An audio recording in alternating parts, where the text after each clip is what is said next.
सांगमाने आम प्रभु हेउचंती जगन्नाथ जगतर नाथ।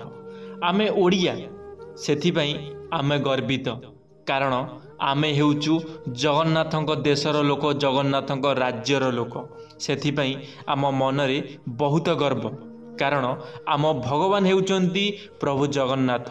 जगन्नाथंकर कृपा आम उपरे अछि बिली आजिका समय रे आम ओडिशा भलरे अछि खुशी रे अछि।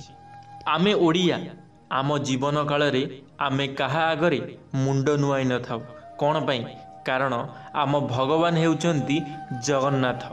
आम कालिया शांत हेउचंती समस्तिंक ठारु बड़ समस्तिंक ठारु श्रेष्ठ भगवान हेउचंती आम जगन्नाथ। तांको पाखरे सबु जिनिस बड़ बड़ देउल बड़ दांड बड़ भोग महाप्रसाद आपण मानकु बहुत भल भाबरे जणा अछि। आपण माने जानिथिबे आम प्रभु जगन्नाथंकर बहुत सुना गहना अछि जहाँकि से सुना बेशरे पिंधि थांती। हेले आपण माने कोन जानिछंती श्रीमंदिर रत्न भंडार रे सप्तफेणी नाग मध्य अछंती। सप्तफेणी नाग से सुनार भंडार को जगिछंती कौन आपण माने जानिछंती जानिबे आजिर एई वीडियो माध्यम रे। तो सांग माने वीडियोटी को शेष पर्यंत निश्चित भाव में देखिए। सांग माने मु विश्वजीत आपण मानकु स्वागत करुची मोर एक नुआ वीडियो रे। यदि वीडियोटी आपण मानकु भल लागिबो लाइक टीए निश्चित भाव में करिवे। तो चलंतु सांग माने आजिर वीडियोटी आरंभ करिबा। सूचना अनुसार मंदिरर रत्न भंडार को सुरक्षा देउची सप्तफेणी साप स्वयं बासुकी नंदन सर्प रूप रे आसी श्रीमंदिरर रत्न भंडार को जगी रहिछंती। तेबे पुरी रे थिबा प्रभुंकर श्रीमंदिरर विशेषता विषय रे आज पर्यंत मध्य बहु गुमर रही आसी अछि जहाकू साधारण लोके आज पर्यंत मध्य जानि पारिले नाही। सांग माने आपण माने जानिथिबे आम महाप्रभुंकर बहुत कथा अछि जहाँकि आज भी साधारण लोक मैंने सेटा जानी नाहंती कि बुझी भी नाहंती। यही जेपरी श्रीमंदिर रे रहिथिबा रत्न भंडार रे एपरी एक गुमर रही अछि जहा सुनिले आपण आश्चर्य होई जाई पारंती। सत किंतु यह हेउची प्रकृत कथा। प्रथमे 2018 मसीह रे ही रत्न भंडार खोला जिबा पई निष्पत्ति निया जाइथला। एहा पूर्वरु मध्य बहुत थर रत्न भंडारर 7 गोटी कबाट खोली मुख्य गंतव्य स्थल पर्यंत पहुँचीबा पई अनेक थर चेष्टा करा जाइछि हेले केही मध्य सेही 7टी कबाट खोली रत्न भंडार पाखरे पहुँची पारि नाहांती।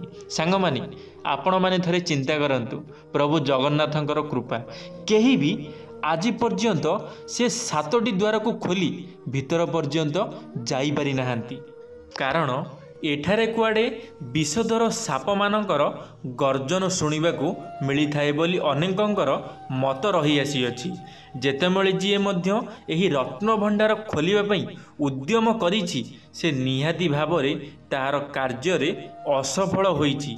आउ जी नीति विरुद्ध रे जाई दुस्साहस भावरे श्रीमंदिर रे रत्न भंडार को खोलिबा पई अप्राण प्रयास करिछि सेमानंकर केउपटे ना केउपटे क्षति घटिछि।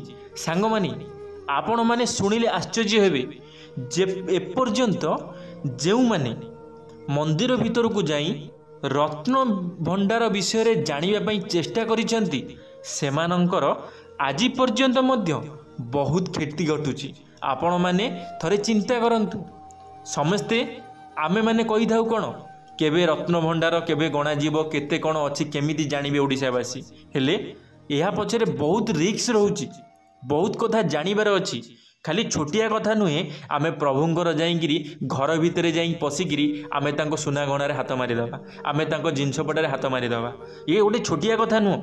आपण माने थरे चिंता करंतु जहाटा आमे भाबुजे सहज से बहुत कष्ट जेउ कारणरू सेमाने मध्य रत्न भंडार को खोलिबा कार्यरू निवृत्त होई जाइछि कारण मान्यता कथा अनुसार श्रीमंदिरर रत्न भंडारर सुरक्षा दायित्व रे स्वयं बासुकी नंदन बा सप्तफेणी सर्प रही अछि जहार भयंकर गर्जन मध्य केबे केबे केबे शुणिबाकू आगुरु मिलिछि बोली बड़ बड़ गवेषणांकर मत रहिछि।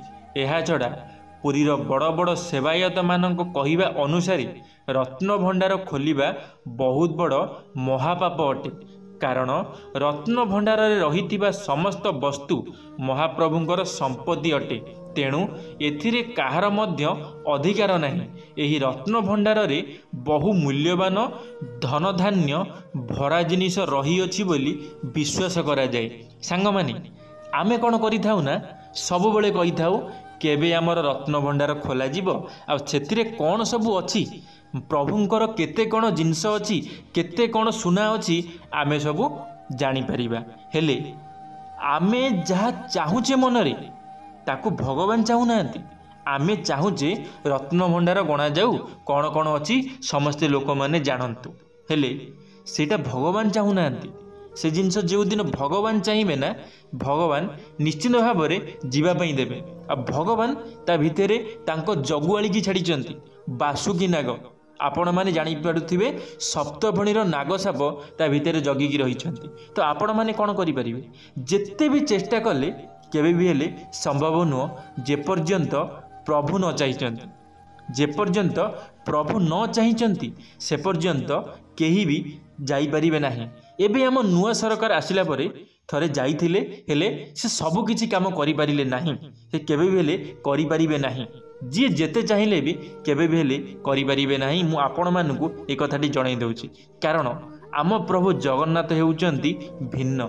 ପ୍ରଭୁ ହେଉଛନ୍ତି କଳିଯୁଗର ସ୍ୱତନ୍ତ୍ର ସତ୍ୟ ଠାକୁର। ଆପଣମାନେ ଯଦି ନା ପ୍ରଭୁଙ୍କ ଆଗରେ ହାତ ପତେଇକି ଡାକିଦେବେ ନା, ପ୍ରଭୁ ତୁମମାନଙ୍କୁ ଓ ବୋଲି କହିବେ। କାରଣ ପ୍ରଭୁ ହେଉଛନ୍ତି କଳିଯୁଗର ଜିଅନ୍ତା ଠାକୁର। ଆପଣମାନେ ଜାଣିଥିବେ କଳିଯୁଗରେ ଜଗନ୍ନାଥ, ବହୁତ ଜାଗାରୁ ଶୁଣିଥିବେ, ସମସ୍ତେ ମଧ୍ୟ ଆପଣଙ୍କୁ କହିଥିବେ କଳିଯୁଗରେ ଶ୍ରୀକୃଷ୍ଣ ଜଗନ୍ନାଥ ରୂପରେ ଜନ୍ମ ନେଇଛନ୍ତି। ଜଗନ୍ନାଥ ରୂପରେ ପୁରା ଭାରତକୁ ସେ ଜଗି ରହିଛନ୍ତି। ସେଥିପାଇଁ ତାଙ୍କ ନାଁ ଜଗନ୍ନାଥ। ସେ ସବୁ ଦେଖୁଛନ୍ତି। ଆଜିକାଲିର ମଣିଷମାନେ କ'ଣ କରୁଛନ୍ତି, କିଏ ପାପ କରୁଛି, କିଏ ପୁଣ୍ୟ କରୁଛି, କିଏ ଭଲ କରୁଛି ତ କିଏ ଖରାପ କରୁଛି।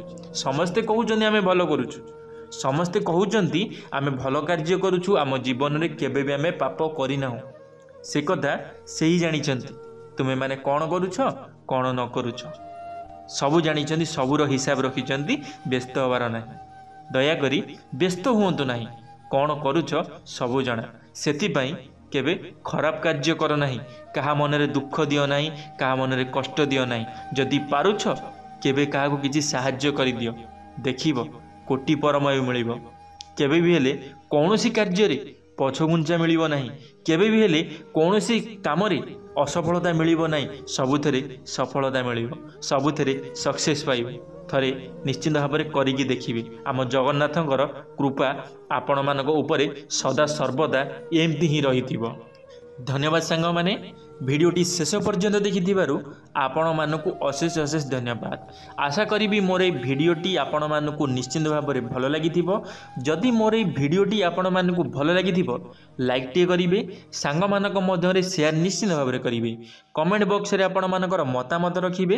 ଯଦି ଆପଣମାନେ ଆମ ଟକିଂ ୱାର୍ଲ୍ଡ ୟୁଟ୍ୟୁବ୍ ଚ୍ୟାନେଲରେ ପ୍ରଥମ ଥର ପାଇଁ ଆମ ଟକିଂ ୱାର୍ଲ୍ଡ ୟୁଟ୍ୟୁବ୍ ଚ୍ୟାନେଲକୁ ସବସ୍କ୍ରାଇବ୍ କରି ବେଲ୍ ଆଇକନ୍କୁ ଅଲ୍ରେ କ୍ଲିକ୍ କରିବେ। କାରଣ ଆମ ଚ୍ୟାନେଲରେ ଯେବେ କିଛି ନୂଆ ମୋଟିଭେସନାଲ୍ ଭିଡ଼ିଓ ଛଡ଼ାଯିବ ଆପଣମାନେ ସର୍ବପ୍ରଥମେ ଦେଖିପାରିବେ। ଧନ୍ୟବାଦ ସାଙ୍ଗମାନେ। ଜୟ ଜଗନ୍ନାଥ, ଜୟ ମା ଶାରଳା, ଜୟ ଶ୍ରୀକୃଷ୍ଣ।